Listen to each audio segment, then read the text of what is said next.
Bom, a máscara é o símbolo dos novos tempos, né? Acho que vamos ter que conviver com isso até que tenha realmente uma vacina eficaz contra o coronavírus ou então remédios, né? Medicamentos que tornem essa doença algo que a gente consiga conviver. Mas por enquanto a gente vive com a sensação do espectro da morte ao lado, né? Da sombra da morte presente na vida humana. Não, a morte sempre está presente enquanto existir vida, porque ninguém escapa dela, mas essa sensação agora é que é uma coisa muito próxima aí. Daí que as previsões, de uma maneira geral, sobre o que vai acontecer aqui nos próximos meses, né, se as coisas voltarão à normalidade, tem aí um exercício de futurologia muito difícil da gente prever. Então tem que se basear nos dados que a gente tem na mão, né, hoje. E diante disso a gente pode projetar para 2020 uma recessão, né, uma queda abrupta do produto interno bruto, né, um encolhimento da economia, que deve ficar entre 4% e 6%. 4% numa visão otimista de que nos próximos meses haja alguma recuperação mais efetiva, e 6% considerando o tombo que a economia teve em março e abril, e que não haja uma recuperação suficiente para repor o que a gente perdeu durante esses 2 meses. Mas alguma recuperação há. O setor de cimento, por exemplo, por incrível que pareça, está produzindo e vendendo em 2020 mais do que o ano passado. As pessoas ficaram em casa, aproveitaram para fazer reformas, e essa venda formiguinha, esse comércio formiguinha de cimento foi o suficiente para fazer com que as vendas da indústria crescessem até de uma forma expressiva, né? Indústrias que vinham trabalhando com alta ociosidade hoje já estão com um ritmo bom. Isso também melhora o transporte do cimento, né, para os pontos de consumo, etc. O mercado imobiliário, de uma maneira geral, também sofreu uma transformação grande. Como as pessoas hoje trabalham muito em casa e vão continuar trabalhando muito em casa, elas que estão buscando mais conforto na sua residência, até porque a residência também foi transformada em local de trabalho. Então, muita gente está procurando casas em lugares sossegados, em lugares que tenham um lazer próximo, etc. Então o mercado imobiliário não está mal, ao mesmo tempo que muitas empresas estão se redimensionando, elas estão diminuindo os espaços que elas tinham antes. A gente vê isso, por exemplo, no centro do Rio de Janeiro, em que há uma oferta enorme de escritórios, espaços para empresas. Já se diz até que a única alternativa para agora vai ser transformar isso em residência, em habitação, moradia, e o centro voltar a ser um local bom, bonito e barato para as pessoas viverem, porque tem infraestrutura de saneamento básico, infraestrutura de transportes, tem infraestrutura de lazer, só precisa dar vida a esses centros que foram urbanos, que foram poucos sendo degradados como locais de residência, né? Ficaram como centros comerciais, à noite ficam vazios, fim de semana ficam vazios, e ninguém quer morar num lugar assim.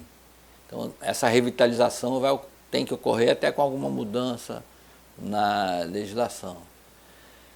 Outros setores industriais também tiveram recuperação, e o setor de agronegócio como um todo tem ido muito bem. A gente vai ter esse ano, está colhendo e vendendo a maior safra de grãos da história do Brasil. É um recorde que ninguém esperava, inclusive. Estava todo mundo prevendo um encolhimento, mas vamos ter um recorde. Com isso também tem transporte dos grãos para os portos, etc. Então há algumas atividades que estão indo razoavelmente bem e essas atividades compensam um pouco a perda que a gente está tendo enorme na área de comércio, na área de entretenimento. O setor de entretenimento praticamente foi a zero, né? Não há como ter entretenimento nesse momento, porque não pode haver aglomeração de pessoas. Então, bares, restaurantes, eventos esportivos, eventos culturais, eles muito sacrificados, e a gente ainda não encontrou a fórmula que possa conviver com essa questão da pandemia.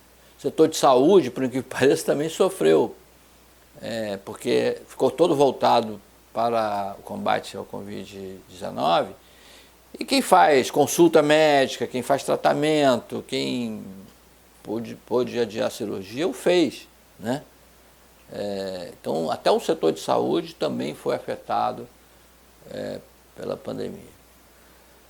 Bom, eu sou daqueles otimistas, né? Acho que é um problema que eu tenho, e eu estou entre aqueles que acham que a economia encolhe esse ano na base de 4,5%, 5% no máximo, né? É um número horrível, mas diante do que tinha sido projetado, que era uma redução de 10%, uma coisa dessa ordem, né? Dramática.